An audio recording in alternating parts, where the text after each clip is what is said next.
دوستانو سلام، وخت مو په خیر. ډېر زیات متاسف یم چې نن په افغانستان کې نږدې 15 چاودنې ترسره شوي دي. دلته 15 لسیزې کېږي جګړه روانه ده او په دې 15 لسیزه جګړه کې د افغانستان قومونه هیڅکله مستقیم د قوم په حیث نه و مطرح، او د دې څخه وړاندې هم سیاسیون او سیاستونه هیڅکله د قوم د ماینده په حیث نه و مطرح. هر چا د خپل اقتدار د ساتنې لپاره هر څه چې کړي دي هغه د خپل سیاست پر اساس کړي دي، نه د قومي سیاست پر اساس، نه د قوم په نوم او نه د قوم په تیر 50 کاله کې د دغه سیاستونو تر ډیره ځایه قرباني پښتون ولس دی. د ډیورند د کرښې دواړه غاړې حدي اقل 50,000 مشران د پښتون قوم وژل شوي دي او تر 1 میلیون زیات ځوانان یې په شهادت رسېدلي دي. لومړنۍ غټې دستمې چاودنې چې دستجمي انسانان پکښې وژل شوي هم په پښتنو کې ترسره شولې. تاسې د مسجدونو چاودنې، لومړنۍ د مسجد چاودنه په کندهار کې وشوله، دوهمه هم په کندهار کې وشوله. په مسجدونو کې تر ټولو غټې چاودنې په کندهار کې وشوله او په ګروپي توګه د خلکو د شهادت رسېدل. ستاسې به 2 کاله وړاندې روژه په یاد وي چې په کندهار کې یو موټر بم وچاوده چې نږدې 300 کسه په شهادت ورسول. په کندهار کې ودونه بمبار شول، په کندهار کې جنازې بمبار شوې، په هلمند کې په مسجدونو کې چاودنې وشولې، په خوست کې د اختر په دودیزه میله کې چاودنه وشوله، په لوګر کې د اختر په ورځ په مسجد کې چاودنه وشوله. دلته جنگ نه د تشیع دی نه د تسنن دی، دلته جنگ نه قومي دی نه مذهبي دی نه عقیدتي دی. دلته یوازنۍ جګړه چې روانه ده هغه سیاسي ده چې تر شاید د نړۍ ابرقدرتونه دي او دغه سیاستونه ټوله نړۍ ته واضح دي چې کله یو خواته مخ واړي کله بل خواته مخ واړي. پرون یې جنوب قرباني و، نن یې زموږ یو دروند هزاره قوم په نښه کړی دی. ولې موږ هیڅکله نسو ویلی چې دا په تاریخي توګه قصدي جنوساید.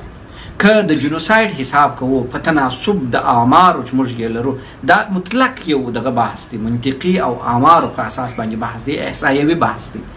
د پښتون د شمیر په اندازه د دوی وژنې نسبت و ټولو قومونو ته زیات دي. د کادرونو یوازې خاص د کندهار 14,000 کس په د 20 کال کې وژل شوي دي. کادرونه یوازې 14,000 وژل شوي دي. دا چې عام څونه وژل شوي دي هغه به پرېږدو. او بل ټول اقوام ډېر ښه پوهېږي چې که مخکنۍ جګړې وې که دغه اوسنۍ چاودنې او جګړې دي چې دا ټوله پلانونه دي. دا نه یو مشخص قوم کولی شي، نه یو مشخص قوم مخه نیولی شي. نو هوښیار ملتونه د هرې بلا په مقابل کې په واحد سطر کې درېږي. موږ افغانستان همیشه ځکه د لاس ورکړی دی چې د پردیو د دسیسو پر اساس زموږ رذیلو او احمقو لوستو ډول ورته وهلی دی او مسئله یې قومي، نژادي او مذهبي کړې ده. که هر څونه دا چغه ووایي چې دا د هزارو جنوساید دی، دا تاسو د جګړې په وړاندې لا هغه هدف چې د دغه جګړې لپاره ټاکل شوی هغه قوي کوئ. تاسو چې هر څونه چغه ووایي چې دا د هزاره جنوساید دی، تاسو هزاره د دې جګړې په وړاندې یوازې کوئ. موږ په نړیواله ټولنه غږ کوو چې دا د افغانانو جنوساید روان دی، د ډیورند د کرښې هاخواته او دې خواته. پرون نوړمه ورځ لوګر، خوست، پکتیا او نیمروز وه، نن کابل و، مزار و، کندوز و، ننګرهار و، نورې سیمې، سبا به بلې سیمې. که موږ رښتیا یو واحد ملت یو نو د دغو ټولو نړیوالو دسیسو په مقابل کې به د یو واحد ملت په توګه ودرېږو. راځئ مرادآباد پر هغه خلکو ووایو چې افغانان تر اوسه پر هزاره و، پښتون و، تاجک و، ازبک ویشي، او مرادآباد پر هغه سیاسونه ووایو چې دغه نړیوالو دسیسو ته مخ ورکوي او دا نړیوال دسیسې زموږ تر کوره رارسوي. ولې دا چې د دې پر ځای موږ د دغه جنګونو مخه ونیسو، د دا رذالتونو مخه، یو د بل ګریوان ونیولی چې پلانکي زما سره داسې وکړه، پلانکي زما سره داسې وکړه. د یوې خوا ځینې رذیلان په دې ټویټرونو په فیسبوکونو کې ناستې زهر شیندي او وایي چې موږ فارسي ژبه زموږ د واحد ملتوالي نښانه ده، او د بلې خوا بیا وایي چې 270 کاله کېږي چې پښتون حاکم دی. نو 270 کاله خو په دغه دربار کې دغه فارسي حاکمه ده.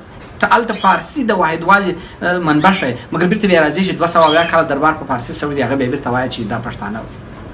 نو دغه د بهرنیو دسیسې که د هزاره جنوساید خبره کېږي هم غلطه ده، که د پښتنو د لاسه د جنګ خبره کېږي هم غلطه ده. نه ولاکه دا جنګ د پښتون په لاس کې دی، نه ولاکه د پښتون دی، نه ولاکه د هزاره جنوساید روان دی، نه ولاکه هزاره یې په یوازې سر کنټرول کړی سي.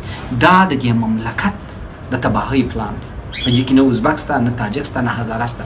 دلته پلان دا دی په افغانستان کې، په دغه جغرافیه چې د افغانستان په نوم یادېږي، چې دلته اور بل او دلته انسان مړ سي. دې ته نه ګوري چې څوک دی او د چا مخ دی. بم او چاودنه چې کېږي دې ته نه ګوري چې پښتون او ازبک او هزاره. تاسې د تاجکو په مسجدونو کې ولیدله چې ځانمرګي بریدونه ترسره شول. ایاز نیازی په منبر کې شهید کړي. د شیرشاه سوري مسجد کې چې چاودنه وسوله، ملا صاحب په منبر کې شهید کړي. څونه ملا صاحبان په منبر کې شهید شول؟ نو موږ چغې کړلې چې دا د تاجکو جنوساید دی. دغونه پښتانه په مسجدونو کې، ارسلا جمال په لوګر کې په مسجد کې په شهادت ورسېدی، ضابط اکرم په کندهار کې په مسجد کې په شهادت ورسېدی.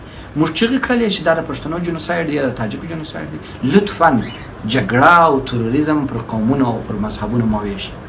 د دغه جګړې په مقابل کې باید د یو واحد ملت په توګه ودرېږو او دغه فاجعې ته د پای ټکی کېږدو. دا که موږ په قومونو ویشل کېږو، موږ به اخته یو په خپلو ګریوانو کې سره، او دښمن به مو تر دغه نور هم ټکوي او ډبوي. نه سیاسیون د قومونو نمایندګان دي او نه یې سیاستونه د قومونو لپاره. د تاریخ پاڼو ته که سره ځو، په تاریخ کې ډېرې فجایاوې اقتدار درلودونکو د خپل اقتدار ساتلو لپاره کړي دي، ولې هغه بحثونه جلا دي. نو راځئ د نن غم وخورو، د نن وینه چې معصومان چې په کابل کې پرون په شهادت ورسېدل، نن چې په مزار کې په شهادت رسېدلي، دغه د مخنیوي لپاره د دې پر ځای چې د بهرنیانو دسیسې عملي کړو او دا چغې وو چې ولا د پلانکي جنوساید دی او پلانکی قوم یې کوي، د دې پر ځای د یو واحد ملت په توګه ودرېږو او د دغه فاجعې مخه ونیسو. دغه ویډیو شیر کړئ، خپله هم تعصب مه کوئ او بل څوک هم تعصب ته مه پرېږدئ. او دا ویډیو شیر کړئ چې تر فرد فرده ورسېږي چې دا جګړه نه پرون زموږ وه، نه نن زموږ ده، نه سبا زموږ ده. موږ ټول اقوام قرباني یو، موږ قومونه نه یو، موږ ملت یو او د واحد ملت په توګه د دې جګړې په مقابل کې درېږو. افغانستان دې زنده‌باد وي، زموږ ورونه قومونه دې زنده‌باد وي او دا ملت دې پاینده وي په خاورو کې. ورسېدی. موږ چغې کړلې چې دا د پښتنو جنوساید دی یا د تاجکو جنوساید دی. لطفا جګړه او تروریزم پر قومونو او پر مذهبونو مه ویشئ. د دغه جګړې په مقابل کې باید د یو واحد ملت په توګه ودرېږو او دغه فاجعې ته د پای ټکی کېږدو. دا که موږ پر قومونو ویشل کېږو، موږ به اخته یو په خپلو ګریوانو کې سره، او دښمن به مو تر دغه نور هم ټکوي او ډبوي. نه سیاسیون د قومونو نمایندګان دي او نه یې سیاستونه د قومونو لپاره.